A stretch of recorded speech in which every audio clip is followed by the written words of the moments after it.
வணக்கம். நம்ம இன்னைக்கு பைனாப்பிள் வச்சு ஒரு கேசரி பண்ண போகிறோம். பொதுவாக கல்யாணக்காரங்க வீட்டில் எல்லாருமே பைனாப்பிள் கேசரி தான் பண்ணுவாங்க. இப்போ நம்மளும் அதுதான் பண்ணியிருக்கோம். ரொம்ப நல்லா வந்திருக்கு. வாங்க இது எப்படி செய்யுதுன்னு பார்க்கலாம்.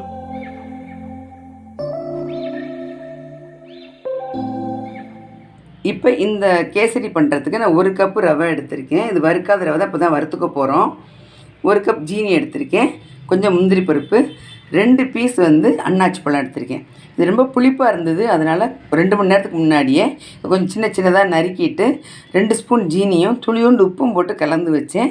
இப்போ ரொம்ப ஸ்வீட்டாக ரொம்ப நல்லாயிருக்கு. இப்போது இந்த மாதிரி நம்ம ரெடி பண்ணி வச்சுக்கிட்டு நம்ம பண்ணோம்னாக்கா கேசரி ரொம்ப நல்லாயிருக்கும். வாங்க இப்போ இது எப்படி செய்கிறதுன்னு பார்க்கலாம். இப்போ முதல்ல ரவையை வறுத்து எடுத்துக்குவோம். ரொம்ப செவக்க வேண்டாம், லேசாக சூடு ஏறினா போகிறோம். அப்போ தான் உங்களுக்கு இந்த கேசரி முத்து முத்தாக நல்லாயிருக்கும் பார்க்குறதுக்கு. இப்படியே பச்சையாக போட்டோம்னா கொஞ்சம் குழஞ்ச மாதிரி ஆகிடும். வறுத்துக்குவோம். ரவை நல்லா சூடு ஏறிடுச்சு, போகிறோம். அடுப்பு ஆஃப் பண்ணிவிட்டு ஒரு பிளேட்டில் கொட்டிக்கலாம். இப்போ அதே கடாயை அடுப்பில் வச்சுருக்கேன். ஒரு 2 ஸ்பூன் நெய் போட்டுக்கலாம். இப்போ நெய் உருகிருச்சு, முந்திரி பருப்பு போட்டுக்கலாம்.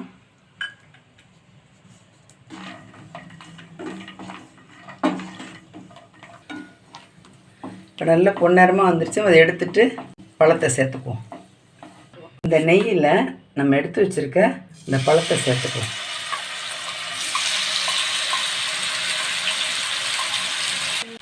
இந்த நெய்யிலேயே அந்த பழம் நல்லா வதங்கணும். நல்லா வதங்கின பிறகு ரவையை சேர்த்துக்கலாம். இந்த குட்டி குட்டியாக நறுக்கி வச்சுக்கணும். சிலர் இந்த எசன்ஸும் ஊற்றுவாங்க. இதோட அன்னாசி பழம் எசன்ஸ் ஊற்றுவாங்க. தேவையில்லை, அது ரொம்ப ஸ்மெல் அடிக்கும்.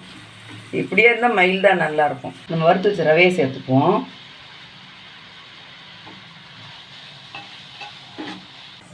இப்போ நம்ம ரவையை சேர்த்து நல்லா கிளறியாச்சு. இப்போ தண்ணி சேர்த்துக்கலாம். 1 கப் ரவைக்கு 2.5 கப் தண்ணி நான் நல்லா கொதிக்க வச்சுருக்கேன். அடுப்பை சிம்மில் வச்சுக்கிட்டு கொஞ்சம் கொஞ்சமாக ஊற்றுங்க, ஏன்னா ரொம்ப தெரிக்கும். கொஞ்சம் கொஞ்சமாக கொஞ்சம் நிறுத்திட்டு கூட ஊற்றிக்கலாம். இப்போ மிச்சத்தையும் ஊற்றிடலாம்.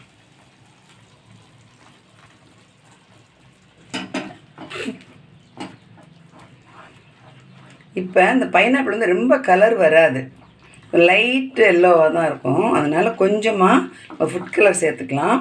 நீங்கள் மஞ்சத்தூள் கூட சேர்த்துக்கலாம், துளியோண்டு மஞ்சத்தூள் சேர்த்துக்கலாம். மஞ்சள் வடையெல்லாம் அடிக்காது. நான் மஞ்சள் கலர் தான் சேர்க்க போகிறேன், ஃபுட் கலர் தான் சேர்க்குறேன். கொஞ்சம் தான் போட்டிருக்கேன். இது தண்ணியில் கரைச்சி விட்டுனா தான் நல்லாயிருக்கும், நல்லா திப்பி திப்பியாக நிற்கும்.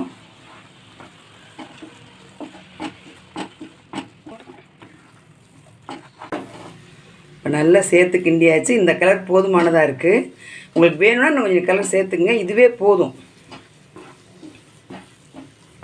இப்போ இன்னொரு 2 நிமிஷம் இருந்தோன்னா நம்ம இதில் ஜீனியை சேர்த்துக்குவோம்.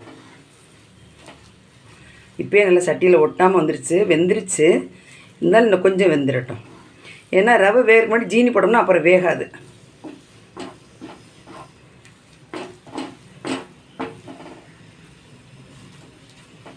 ரவை நல்லா வெந்துருச்சு. நம்ம ஜீனியை சேர்த்துக்கலாம். நான் 1க்கு 1 தான் சேர்க்குறேன். அந்த பழத்தில் வர 2-3 ஸ்பூன் சேர்த்துருந்தேன், அதனால் போதுமானதாக இருக்கும்னு நினைக்கிறேன். இப்போ அதை போட்டோன்னே நல்ல கொஞ்சம் இலையை கொடுக்கும். அப்புறம் கெட்டியாக வர வரைக்கும் வெயிட் பண்ணுவோம். ரவை ஏற்கனவே நல்லா வெந்துருச்சு. இப்போ 2 ஸ்பூன் நெய் சேர்த்துக்கலாம். 2 ஸ்பூன் போட்டிருக்கோம், இப்போ 2 ஸ்பூன் போட்டிருக்கோம். இதே போதுமானது. நீங்கள் ஆரம்பத்திலேயே 2 ஸ்பூன் எண்ணெய் கூட சேர்த்துக்கலாம். சமையல் எண்ணெய், வாசம் இல்லாத எண்ணெய். அதை சேர்த்திங்கன்னா கொஞ்சம் தளதளன்னே இருக்கும் கேசரி, கட்டிப்படாமல். அது ரொம்ப நல்லா வந்துருச்சு பாருங்கள். இந்த முந்திரி பருப்பு போட்டு இறக்க வேண்டியதுதான். நல்ல கலர் சூப்பராக இருக்குது. நல்லா சட்டியில் ஒட்டாமல் வந்துருச்சு. முந்திரி பருப்பு போட்டு நம்ம இறக்கிடலாமா? நல்லா நெய்யெல்லாம் பிரிஞ்சு வர ஆரம்பிச்சிருச்சு. நம்ம வறுத்து வச்ச முந்திரி பருப்பை சேர்த்துட்டு அடுப்பை ஆஃப் பண்ணிடலாம். முந்திரி பருப்பை சேர்த்தாச்சு, சூப்பராக வந்துருச்சு கேசரி. இப்போ நம்ம அடுப்பை ஆஃப் பண்ணிவிட்டு இதை இறக்கிடலாம்.